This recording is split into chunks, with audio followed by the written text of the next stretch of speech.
उज्जवल Bharat news, देश की प्रखर आवाज। सेलर्स यूनियन ऑफ इंडिया के द्वितीय नेशनल कॉन्फ्रेंस के पहले चरण में मगन भाई रंडेल ने संचालन करके शानदार भूमिका अदा करी। नमस्कार, उज्जवल भारत न्यूज में आपका स्वागत है।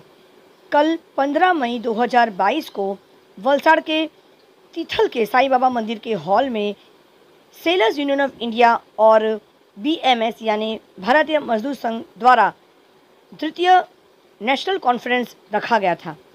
इस कार्यक्रम की शुरुआत दीप प्रज्वलित करके की गई।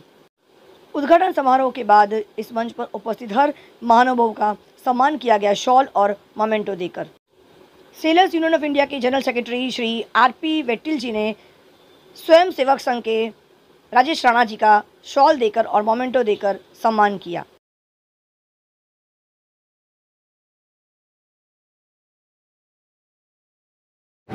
यहाँ पर उपस्थित मंच पर मेहमान और यहाँ पर कार्यक्रम में उपस्थित हर मेहमान का मैं तहे दिल से स्वागत करना चाहती हूँ।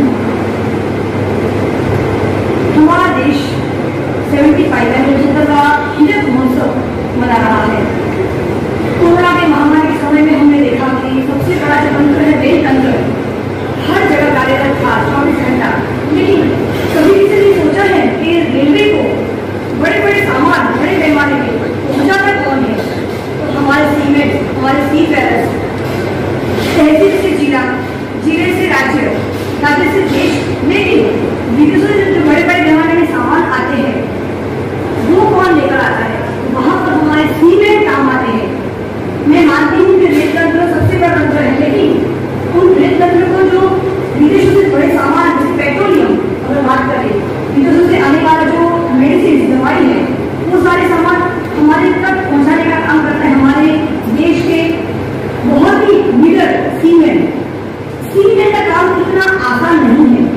24 घंटे 9 महीने से ज्यादा 1.5 साल तक वो लोग समुद्र के तह तक जाते हैं।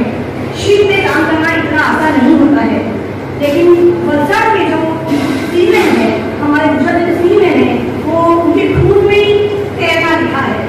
तो हमारे गुजरात के सीमेंट को खास करके वलसाड़ के सीमेंट को कभी भी दुविधा नहीं हुई है शिप में जाकर काम करना, क्योंकि उनके खून में ये DNA उनको प्राप्त किया गया है। सेलर्स यूनियन ऑफ इंडिया के बारे में श्री RP वेट्टिल जी ने अपना मंतव्य रखा। अन्ना धूमल जी ने भी अपना मंतव्य बयां किया अपने शब्दों में। नमस्कार, उज्जवल भारत न्यूज़ में आपका स्वागत है। जैसे कि हमने आज देखा, जो आज सेलर्स यूनियन ऑफ इंडिया है साथ में BMS भारतीय मजदूर संघ दोनों ने मिलकर आज एक सेकेंड कॉन्फ्रेंस किया गया है सेलर्स के लिए, हमारे सागर मानव के लिए, समुद्र मानव के लिए। तो आइए पूछते हैं वेट्टिल जी से वो इस बारे में क्या कहना चाहते हैं। वेट्टिल जी, आपका बहुत बहुत स्वागत है हमारे इस चैनल में। धन्यवाद। आज का ये जो कॉन्फ्रेंस है, सम्मेलन है, उसका हेतु पर्पस क्या है? देखिए, हमारा ये भारतीय मजदूर संघ सेलर्स यूनियन ऑफ इंडिया का सेकेंड नेशनल कॉन्फ्रेंस है। अभी वलसाड़ में गुजरात में हो गया है। मेन मुद्दा है कि जो सीफेयरर्स का जो शिपिंग इंडस्ट्री में जो अत्याचार होता है, जी जी, आपको पता है कि जो भारतीय मजदूर सेलर्स यूनियन पे हमेशा कामगार लोगों के साथ में रहता है, वैसी शिपिंग इंडस्ट्री में सेलर्स यूनियन के लिए, सीफेयरर्स के लिए सेलर्स यूनियन ऑफ इंडिया भारतीय मजदूर संघ खड़ा है। जो वलसाड़ में, नहीं तो ऑल इंडिया लेवल में देखिएगा तो हमारे जो सीफेयरर्स है 2,40,000 के ऊपर सीफेयरर्स इंडिया में है। उनके ऊपर बहुत अत्याचार हमारा सरकार और DG शिपिंग एडमिनिस्ट्रेशन करता है, क्योंकि जो कानून जो लेता है कि सीमेंट का खिलाफ में है, वैसी जो कंपनी रहता है उनको फ़ायदे के लिए और सीमेंट का नुकसान पहुंचाने की कोशिश किया है। वैसे देखिए, हमने देखा है कि सालों से हमारा जो यूनियन चालू किया है 2014 में है, जो 8 साल के अंदर भारतीय मजदूर संघ सेलर्स यूनियन ऑफ इंडिया बहुत सारा काम कर चुका है कि सीमेंट का फ़ायदा कैसे पहुंचा सकता है, लोगों का बेनिफिट कैसे पहुंचा सकता है, मेडिकल बेनिफिट कैसे पहुंचा सकता है। इसलिए हम सरकार के साथ में भी हम बातचीत हुआ है गए महीने में। आगे की रूपरेखा क्या है हमारा? देखिए, अभी वलसाड़ में स्पेशली ये प्रोग्राम रखा है कि यहाँ का सीफेयर्स बहुत सफ़र करता है जॉब के बारे में। जॉब मिलता नहीं है, क्योंकि मेनली यहाँ का, मैंने ये कहना चाहता हूँ कि जो इंग्लिश शिपिंग इंडस्ट्री में मेन एक स्ट्रीम लैंग्वेज होता है, जिसके लिए इंग्लिश का जो ट्यूशन नहीं तो क्लास देने के लिए हम अगले महीने से वलसाड़ के लिए स्पेशली हम शुरू करने वाला जून 1 तारीख से ये हमारा जो स्पेशली ये वलसाड़ सीफेयर्स के लिए हम करने वाला है। हमारे देश के जो सेलर्स है वो भी शिक्षित हो जाए अंतर्राष्ट्रीय स्तर पर भी वो अपना काम कर सके। बराबर, उनको काम मिलना चाहिए, खाली भाषा का नहीं है तो लोगों की कमजोरी की वजह से लोगों को काम निकलना नहीं चाहिए, वो काम मिलना चाहिए। अच्छी तरीके से हमारा राज्य के हित के लिए और राष्ट्र हित के लिए लोगों का काम करना चाहिए। वो जो बेनिफिट्स है हमारे राष्ट्र के लिए होना चाहिए, हमारा ये सूचना है। वेट्टिल जी के हिसाब से जो हमारे देश के खास करके दक्षिण गुजरात के वलसाड़ जिले के जो सेलर्स हैं वो बहुत ज़्यादा कार्यरत है। वो जैसे मैंने पहले भी कहा था कि वो उनके खून में ही सेलरशिप उनके अंदर देखा जाता है, पाया जाता है, लेकिन कहीं ना कहीं भाषा, अंग्रेज़ी भाषा के अभाव की वजह से वो कहीं ना कहीं वो चूक जाते हैं। तो वो अभाव भी वो चाहते हैं कि वो अभाव ना रहे, भाषा का जो अभाव है वो बिल्कुल ना रहे, और इसी कारणवश वो यहाँ पर 1 जून से इंग्लिश के लिए भी वो चाहते हैं कि वो इंग्लिश में भी अच्छे से कार्यरत हो जाके अंतर्राष्ट्रीय स्तर पर भी हमारे दक्षिण गुजरात के खास करके वलसाड़ जिले के सेलर्स है वो हर जगह अपना कार्य बहुत ही कुशलतापूर्वक कर सके। आइए हम पूछते, हमारे साथ एक और महानुभाव बैठे हैं, उनसे पूछते हैं। सर, आपका पहले परिचय दे दीजिए। मेरा नाम है चंद्रकांत तथा अन्ना धुमाल जी। मैं पिछले 50 साल से भारतीय मजदूर का काम करता हूँ, पूर्णकालिक हूँ। अभी मेरे पास ये जो सी बेरर पोर्ट एंड डाक का प्रभारी के नाते ऑल इंडिया की जिम्मेदारी मेरे पास है और 1 साल से मेरी जिम्मेदारी पड़ी है और वो काम कर रहा हूँ। आप वलसाड़ के सेलर्स के लिए क्या सोच रखते हैं? आप वलसाड़ के सेलर्स के लिए आप क्या सोच रखते हो? नहीं, सिर्फ वलसाड़ ऐसा नहीं, वलसाड़ जैसे जो काम करने वाले कर्मचारी है, असंगठित क्षेत्र का काम अभी भारतीय मजदूर ने 2011 से शुरू किया है। और ये वलसाड़ में काम करने वाले जो सी बेरर है उसकी जो समस्या है उसको हमने अध्ययन किया है। आपने भी कुछ पेपर बना है, हम उसके ऊपर एक डॉक्यूमेंट बनाने वाले हैं। और ये सी बेरर की जो समस्या है तो वो बहुत शोषित है। उनको अगर प्रोविडेंट फंड सारी सरकारी सुविधा मिलना चाहिए और उनका तनख्वाह जो है कि बीच में जो उसका कमीशन खाने वाली यूनियन है वो बंद होना चाहिए। वो जो यूनियन है उन्हें आज तक अलग अलग यूनियन ने ही उनके ऊपर अत्याचार किया है। ऐसे सारे सीमन जो है उनको संगठित करना, और ये जो है कि सीमन काम करते हैं वो तो समुद्र में काम करते हैं और तटबंदी जो है तटबंदी में रहता है।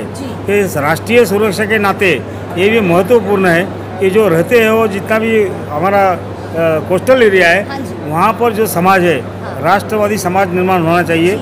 ये हमारे देश के प्रति सर्वतोपरि देश की सेवा करना इस ढंग से पूर्ण होना चाहिए। आपने देखा है कि बम्बई का ये जो बम ब्लास्ट हो गया तो उस टाइम में हमारे जो सर्वेक्षण किया है तो जो सीमन है जो हम लोग वहाँ कोली समाज बोलते हैं, मछुआरे हैं, और ये मछुआरे जैसे ही ये काम करने वाले दोनों इकट्ठा करके राष्ट्र की सेवा करें, राष्ट्र का संरक्षण करें, इस नाटे काम करना चाहिए।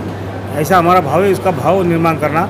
और जितने भी सीमेन हैं वलसाड़ के हो या कहीं भी साल में आगे जाके सबको इकट्ठा करके हम लोग गवर्नमेंट से बात करके समय आया तो संघर्ष करके इनका समस्या छोड़ाने के लिए और उनका जो रोजगार है तो शाश्वत 12 माह उसको सैलरी मिलना चाहिए, उनको कुछ ना कुछ प्रोटेक्शन मिलना चाहिए। तो हम लोग मोदी जी के पास और गवर्नमेंट के पास रखी है, बातचीत करके कई प्रॉब्लम सॉल्व हो जाएंगे। अगर संघर्ष करने का समय आया तो संघर्ष में भी हम लोग पीछे नहीं हटेंगे, ऐसा हमारा कोशिश रहेगा। बहुत बहुत धन्यवाद। मैं ये जोड़ना चाहूँगी इनके स्पीच के बाद कि हमारा देश उसमें 10 ऐसे राज्य है जो कोस्टल स्थित राज्य माना, जैसे कि हमारे पश्चिम भारत में देखा जाए तो गोवा, महाराष्ट्र, गुजरात, दक्षिण में 5 राज्य है और साथ में हमारे पूर्व में उड़ीसा और पश्चिम बंगाल तो है ही। ऐसे 10 राज्य है जिसके पास जो समुद्र तट इलाके में वो स्थित है। आइए जानकारी लेते हैं। हमारे साथ जुड़ गए हैं राजेश राणा जी, उनको कौन नहीं जानता। उनकी पूछते हैं कि वो अपनी सोच क्या रखते हैं आज के इस कॉन्फ्रेंस के बारे में, सम्मेलन के बारे में, साथ में हमारे वलसाड़ के जो सेलर्स हैं उनके बारे में वो क्या सोच रखते हैं। नमस्कार जी। नमस्कार। मैं राजेश भाई राणा, नवसारी विभाग संघ चालक की जिम्मेदारी है जी। संघ का कार्य पूरे विभाग में चल रहा है, लेकिन संघ की जिम्मेदारी है कि बाकी के क्षेत्र भी का भी विकास हो। इसी कारण वैसे भी संघ की पहले से ही भूमिका रही है कि कोई भी क्षेत्र खाली रहना नहीं चाहिए। इसीलिए जैसे कि बताया कि 1955 में माननीय दत्तोपंत जी द्वारा ये भारतीय मजदूर संघ की शुरुआत हुई। हर एक क्षेत्र में कुछ न कुछ काम होना चाहिए, इसलिए संघ के स्वयंसेवक द्वारा अन्य क्षेत्र शुरू किए गए। उसी में का एक भारतीय मजदूर संघ है।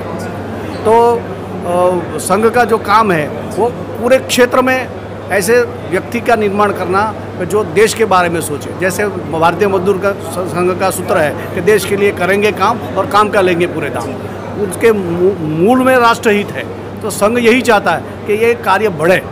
अपने ये सभी जो क्षेत्र है वो स्वावलंबी है, उसमें संघ का कोई हस्तक्षेप नहीं रहता, लेकिन संघ के लोग उसमें मदद करते हैं, हेल्प करते हैं। जैसे परिवार की भावना है, एक परिवार में जैसे अपना भाई है, बहन है, तो उनको परिवार में कुछ ना कुछ जीवन में कुछ ज़रूरत पड़ती है तो मदद करना है। तो ऐसा ही संघ मदद रूप बनता है। और वो संघ के नाते हम लोग ऐसे जो क्षेत्र है, जो हमारे क्षेत्र में जो क्षेत्र बाकी है वो क्षेत्र का विकास हो, ऐसा संघ चाहता है, इसलिए हम ऐसा कार्यक्रम करते हैं। महत्वपूर्ण सवाल ये निकल के आता है कि आज हमने देखा है कि हर क्षेत्र में हमने देखा कोस्टल हाईवे की जो बहुत अच्छी तरह से रचना हो रही है।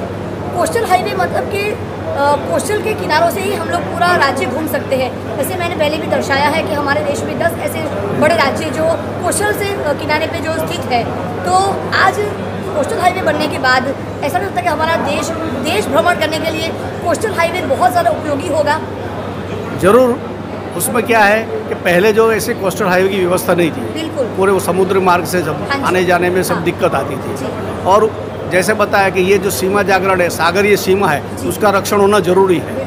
तो जैसे उसमें सुविधा, जो मार्ग व्यवहार की सुविधा रहे, तो हम ये काम भी कर सकते हैं। अन्य धर्मी जैसे में हम देखते हैं कि हर एक 10-10 किलोमीटर पर उनके स्थान बने हुए हैं। तो इस स्थान पर अपना सागरीय सीमा में अपना काम हो और हम राष्ट्र के जो रक्षा करना चाहते हैं, तो सागरीय सीमा में वॉच रख के अपने जो ऐसे सीमेंट के कार्यकर्ता है और अलग कोई भी कार्यकर्ता है, तो इसमें ध्यान रखें एक्टिविटी पर। इसीलिए ये कोस्टल हाईवे का मूल कारण तो यही है कि हम जो दरियाई मार्ग से जो कुछ आदान प्रदान हो रहा है, और हमारे जो उन्होंने जैसे बताया कि जो बम ब्लास्ट हुआ तो वो सब वहाँ से आया था। तो ऐसे राष्ट्र जागरण करें और ऐसे जो देश विरोधी तत्व हैं उनको यहाँ आने न दें, रोके। इसी के कारण ये काम हो रहा है। बहुत सही। और साथ में आना शुरुआत है, और साथ में काम करना जो प्रगति और सफलता है, ये सफलता ऐसे आयोजन से बनती है। तो ऐसा आयोजन जो ऐसा SUA ने किया है और भारतीय मजदूर संघ संलग्न है, ये का यूनियन है, तो उसका कार्य बढ़े, उसकी जिम्मेदारी भी संघ की है और उसमें हम सहयोग देंगे। जी बहुत बहुत धन्यवाद आपका।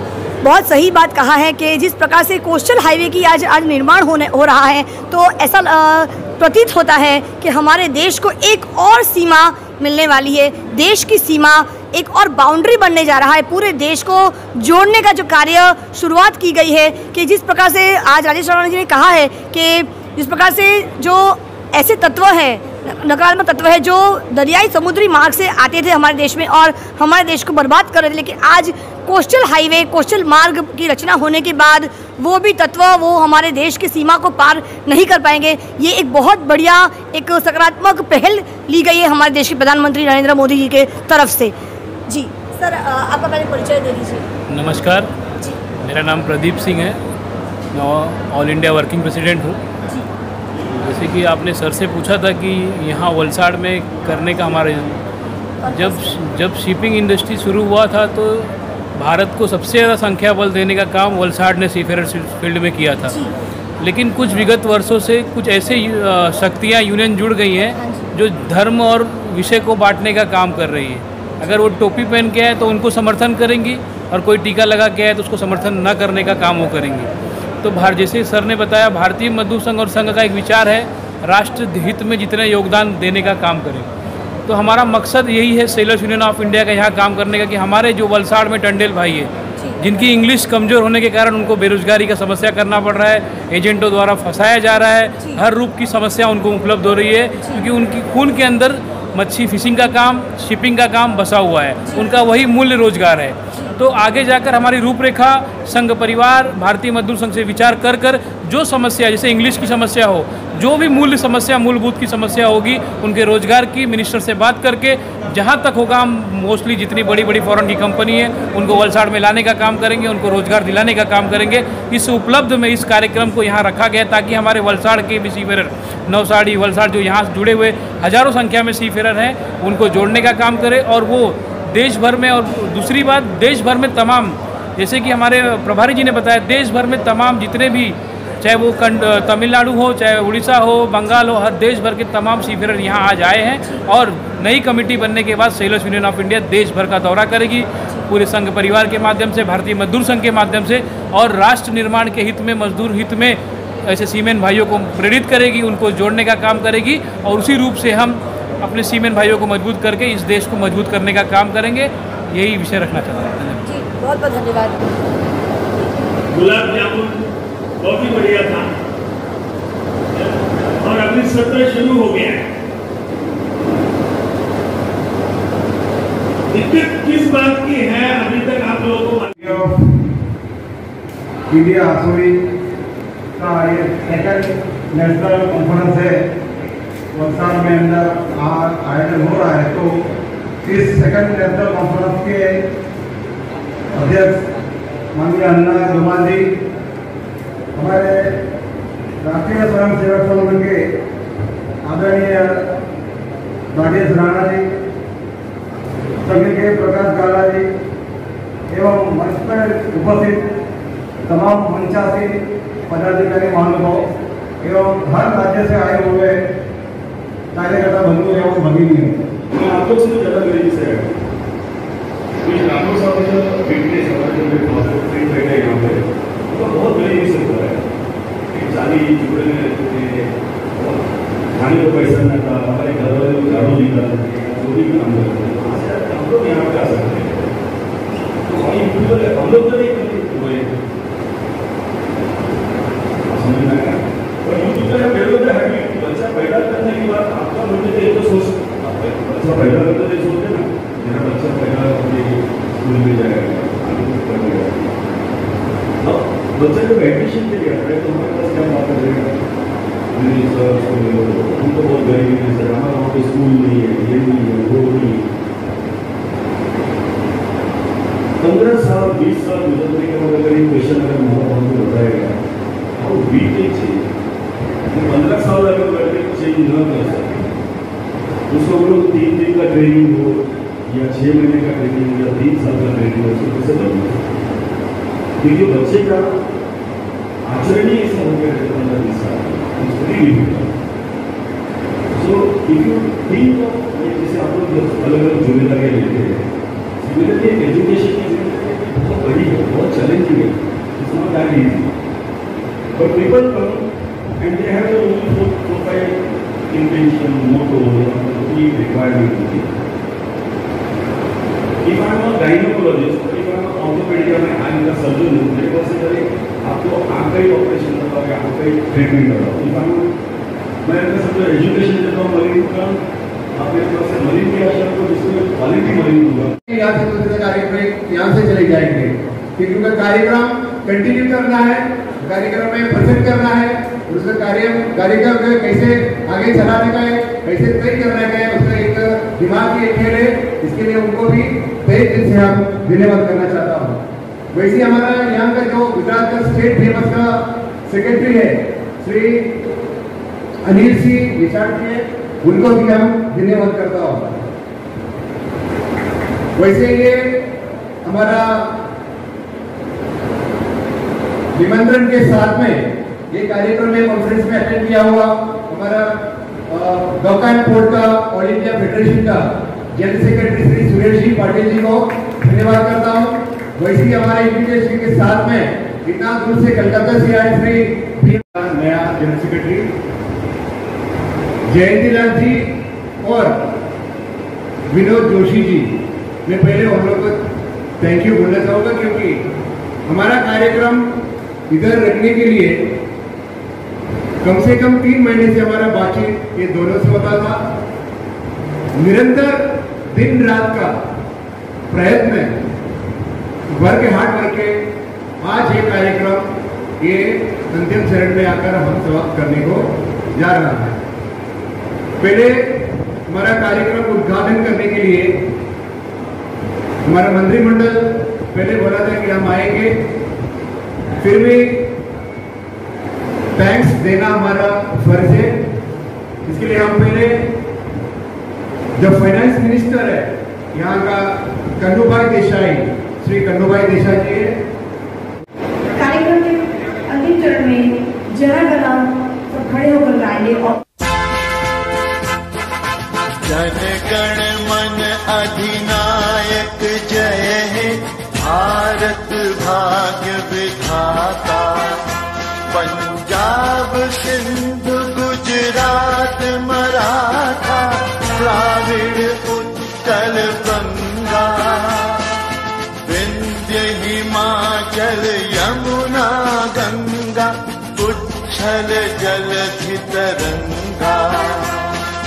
तव शुभ नामे जागे, तव शुभ आशीष मागे, गाहे तव जय गाथा। जन गण मंगल दायक जय हे, भारत भाग्य विधाता।